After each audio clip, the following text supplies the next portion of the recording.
Aujourd'hui, je suis pas toute seule, je vais vous présenter Penny. Enfin, je pense que pour certains qui me suivent déjà sur Instagram le savent déjà, mais on a adopté un petit chien il y a presque un an maintenant. C'est un symptôme du Covid ici. Il y a beaucoup d'Américains qui ont acheté, qui ont adopté des chiens. Donc voilà, donc pour pas qu'elle embête les enfants qui sont actuellement à l'école en bas, je l'ai pris avec moi dans ma chambre. On n'a pas... Aujourd'hui, je voulais vous parler de toutes ces choses que j'aurais aimé savoir avant mon départ aux États-Unis. Le premier point, c'est que j'allais tomber amoureuse des petits loups que je garde. Hello? Hello? Hello? Hello you? Oh. No, you cannot be on my bed. No. No, no, no. Ok. Oh, ok. Ok. Et aussi de cette petite puce, qui l'eût cru? Personne, surtout au début. J'ai vraiment fait le bon choix de ma famille. D'ailleurs, si vous voulez voir comment j'ai choisi ma famille, je vous invite directement d'aller vous rendre en fait sur d'autres vidéos que j'ai faites à ce sujet-là. Quelque part par là, bref. C'est vraiment incroyable, vraiment j'ai comme une deuxième famille ici aux USA. C'est vraiment incroyable l'amour que j'ai pour cette famille. C'est clairement, c'est ma deuxième famille. J'aurais jamais pensé en fait en arrivant ici que ouais, j'allais vraiment les aimer à tel point qu'ils deviennent ma propre famille. Vraiment, c'est incroyable. Je sais qu'il y a beaucoup d'au-pairs qui sont toujours considérés comme des simples employés ou qui se comportent que comme des au-pairs. En tout cas, ici, avec ma famille, j'ai vraiment ce partage où je suis plus que l'au-pair. En fait, je vais être genre la grande sœur, la confidente. En fait, maintenant, les tâches que je fais, c'est des tâches que je ferai naturellement en fait chez mes parents. Vider la vaisselle, aider à s'occuper des petits. Enfin voilà, s'il y en a un qui a besoin d'un verre d'eau, que ce soit sur mes heures de travail ou pas sur mes heures de travail, bah je vais lui donner un verre d'eau. Ouais, c'est tout simplement, je fais vraiment partie de cette famille et ça, j'apprécie de ouf. Je sais qu'à tout moment, je peux revenir aux USA et j'ai ma famille qui est là, qui m'attend. En tout cas, ma host famille, comme on dit, qui m'attend. Le deuxième point, les gars, c'est les Américains. Genre, les mecs américains. Vous voyez ce que je veux dire? C'est genre, moi, je regarde des films, je regarde des séries, je suis là en train de baver devant les mecs et tout. J'arrive ici, je vais sur Tinder, je tombe sur des pêcheurs. Enfin, excusez-moi, mais ils sont où les Américains? Ils sont où les beaux gosses? Parce que moi j'attends toujours les Yann Somerhalder, les Brad Pitt, les Johnny Depp, enfin tous ces hommes là, je les attends, ils sont où? Parce qu'ils sont pas à Pittsburgh, hein. Le voisin sexy, le pompier qui vient te sauver, le mec qui te bouscule dans la rue avec son café, qui t'en fout partout, ça n'existe pas. Les hommes ici ne sont rien de plus que banal. Je sais pas si ça dit ce que je dis, mais en gros il n'y a rien de transcendant par rapport à la France. Vous voyez ce que je veux dire? Genre, ouais c'est banal. Ou alors c'est des pêcheurs. Faire un choix quoi.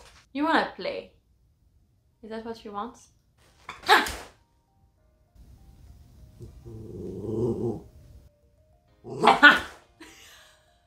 Hello you again! Je crois qu'elle aime trop, je crois que je vais faire plus de vidéos avec elle, elle aime trop. Alors peut-être que tous ces hommes-là, les acteurs, les chanteurs, les machins, ils sont peut-être en Californie. Peut-être. Mais alors à Pittsburgh, faut les chercher quoi. Faire du tri. Vraiment, faire du tri.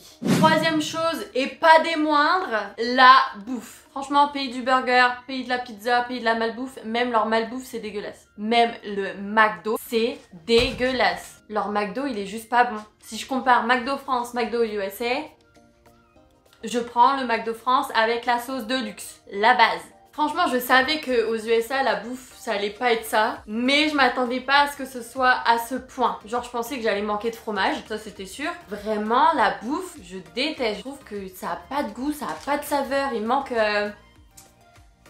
manque cette petite touche, tu vois. Après, je vais pas parler forcément genre la bouffe française, machin. Moi, je suis pas du genre à manger des escargots, des trucs comme ça. Souvent, on me dit ça. Genre ici, je dis, oh, comment c'est votre bouffe, c'est dégueu, blablabla. Eux, ils me sortent. Donc tu manges des escargots et des grenouilles. Non. Je mange normal avec des épices, avec des cubes beurre, avec des machins. Tu mixes le tout. Enfin, je sais pas. Genre, tu mets du vin, un bon pot-au-feu, un bon bœuf bourguignon.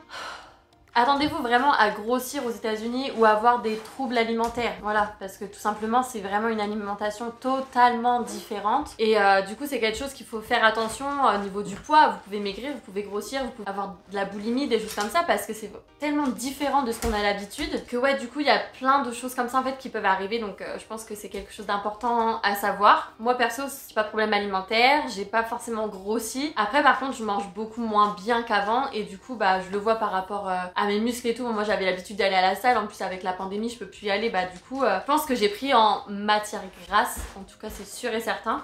Et c'est pas facile de faire une vidéo avec toi, tu le sais ça? Oui, mademoiselle. Mais du coup voilà, sachez que si ça vous arrive, si vous êtes actuellement au pair et que vous avez ces troubles alimentaires, que vous avez pris du poids, que vous avez maigri, que c'est aussi votre crainte en tant que futur au pair, bah sachez que vous n'êtes pas seul et que vous êtes vraiment libre d'en parler. C'est des choses qui arrivent, c'est des choses genre, je veux pas dire que c'est normal, mais ça devrait être normal en fait d'en parler. Ça devrait être normal de pouvoir gérer ça, de gérer ce problème, de s'y préparer, de s'y attendre. Vraiment l'alimentation c'est... Ouais, ça fait partie de la culture, c'est une culture totalement différente, donc faut le savoir. Tu m'embêtes. Je savais pas pour les troubles alimentaires, je savais pas qu'on pouvait grossir autant ou maigrir autant. Enfin franchement c'est des choses que je me rendais pas forcément compte et je trouve que c'est quand même important de le savoir. Donc, je vous fais partager mes connaissances et mes expériences, ou en tout cas les expériences d'autres filles au pair à qui c'est arrivé. Quatrième point que j'aurais aimé savoir, le point le plus important, cette pandémie. Ah non mais j'en peux plus du tout. Genre moi si on m'avait dit qu'il allait avoir une pandémie les gars, je me serais préparée au truc en fait. Parce que de toute façon j'aurais pas eu le choix de venir maintenant vu l'âge que j'avais. Mais en tout cas, chose qui est sûre, c'est que je me serais préparée à l'évidence qu'il allait avoir une pandémie et qu'on allait être confiné. Je ne sais plus parler. Je m'embête. Je peux pas me concentrer avec toi, c'est compliqué. Pourquoi tu dors pas? Mais bonne nouvelle, je vais bientôt avoir le vaccin. Oui. Après, je préfère quand même vivre une pandémie aux USA actuellement plutôt qu'en France. Vu comment est la situation en France, je préfère ma situation actuelle. Donc autant vous dire que j'ai pris la meilleure décision en voulant rester 6 mois de plus et encore 6 mois. Franchement, meilleure décision de ma vie. Cinquième point, le fait que j'allais changer. Autant vous dire que quand j'étais en France, j'étais un peu dans ce cercle vicieux de la négativité, de toujours me plaindre, de toujours trouver une excuse. J'avais pas ce même état d'esprit. Je me rends compte aujourd'hui que je suis très positive, j'arrive vraiment à voir le positif dans toutes les situations, genre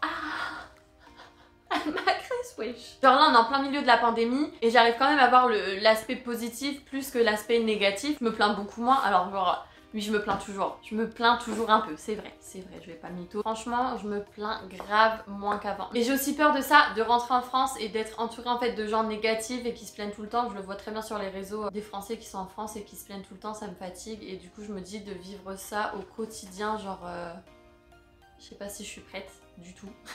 Mais en tout cas c'est quelque chose que je pense que c'est important de savoir que vous allez changer. En fait vous allez changer seulement si vous le voulez. Vous voyez ce que je veux dire? Genre faut rester très ouvert d'esprit. On arrive dans un pays qui a une culture différente de la nôtre. Et c'est vrai que des fois c'est agaçant de se dire oh les enfants, on a l'impression que les enfants ils respectent rien, qu'ils sont mal polis, tout ça. Mais en fait c'est tout simplement une autre façon en fait pour eux. Le respect il est différent. La façon d'aborder les gens ça va être différent. La façon d'éduquer ça va être différent. Et je veux pas dire oui c'est bien, oui c'est mal, c'est juste différent. Il faut savoir est-ce qu'on est prêt à accepter autant de différences ou est-ce que on l'est pas ou pas tout à fait. Est-ce qu'il faut choisir une famille qui va plus nous ressembler dans les valeurs, du respect, tout ça. Voilà, il y a beaucoup de parents, enfin moi je vois mon Ozad il est indien, il a beaucoup de valeurs de respect, tout ça qui sont très semblables à la France. Et du coup j'apprécie vraiment, même s'il y a toujours des petits effets qui me font que... Bon ok, c'est chelou mais d'accord j'accepte. Bref, faut rester ouvert d'esprit à ça, ouvert d'esprit à la culture, ouvert d'esprit à la différence. Peut-être que c'est pas comme ça que vous fonctionnerez, c'est pas comme ça que vous fonctionnez, mais il faut être prêt à accepter la différence,